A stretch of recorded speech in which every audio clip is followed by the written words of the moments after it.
আসসালামু আলাইকুম। সবাই কেমন আছেন? বলছিলাম তাসকিন আহমেদের কথা।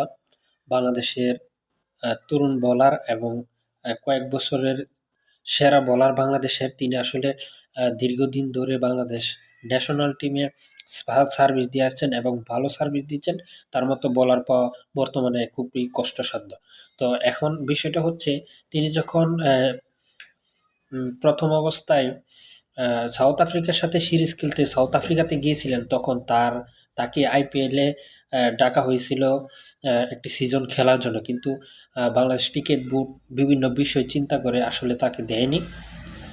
ও দ্বিতীয়বারের মতো আবারও যখন তিনি আইপিএলে ডাক পান, তখনও বাংলাদেশ ক্রিকেট বোর্ড বিসিবি বিভিন্ন বিষয় মাথায় রেখে, তার ইনজুরি প্রবণতা মাথায় রেখে এবং অন্য টিমের সাথে দেশের খেলা থাকার কারণে এই বিষয়গুলো মাথায় রেখে আসলে তাকে আইপিএলে খেলতে অনুমতি দেননি।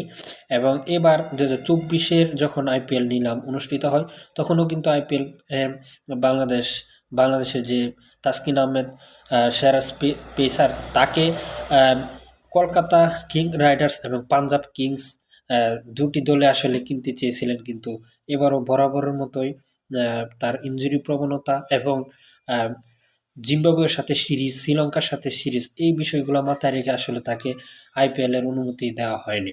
কিন্তু এখন বিষয় হচ্ছে, তাসকিন হচ্ছে আমাদের সেরা বোলার। তাসকিন একটা সময় খুব স্ট্রাগল করে ন্যাশনাল টিমে এখন ভালো পারফরমেন্স করে আসছে।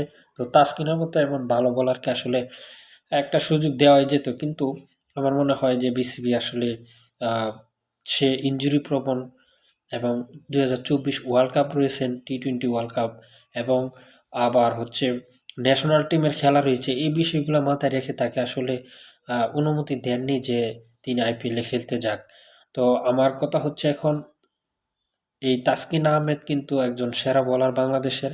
তো আমি মনে করি যে সে একদিন না একদিন এভাবে পারফর্ম করে থাকলে, ধারাবাহিক যখন সে পারফর্ম করে থাকবে, তখন সে একদিন না একদিন আইপিএলে খেলার সুযোগ পাবেই। এবং ফ্র্যাঞ্চাইজিরা যদি তার প্রতি ঝোঁক থাকে, তারকে নেওয়ার ইতিবাচক মাইন্ড থাকে, তাহলে অবশ্যই একদিন না একদিন আইপিএল খেলার সুযোগ পাবেন তাসকিন আহমেদ। এবং তাসকিন আহমেদ তিনি নিজে বলেছেন তার মায়ের ইচ্ছা তিনি একদিন আইপিএলে খেলবেন। তো আশা করি তার মায়ের ইচ্ছা একদিন পূরণ হবে। সে আইপিএলের কোনো না কোনো টিমে খেলবে এবং বাংলাদেশের মুখ উজ্জ্বল করবে। আর তাসকিনের কথা বলতে গেলে, তিনি বাংলাদেশের বর্তমানে সেরা পেসার এবং খুবই পরিশ্রমী একজন মানুষ। সে কেরিয়ার শুরুতে যখন ন্যাশনাল টিমে ছিল, একটা সময় তার আসলে তার ফর্মটা পড়ে যায় এবং সে ন্যাশনাল টিমে থাকতে পারে নাই। কিন্তু অনেক স্ট্রাগল করে, অনেক দিন সময় ব্যয় করে আসলে আবার সে ন্যাশনাল টিমে ব্যাক করেছে।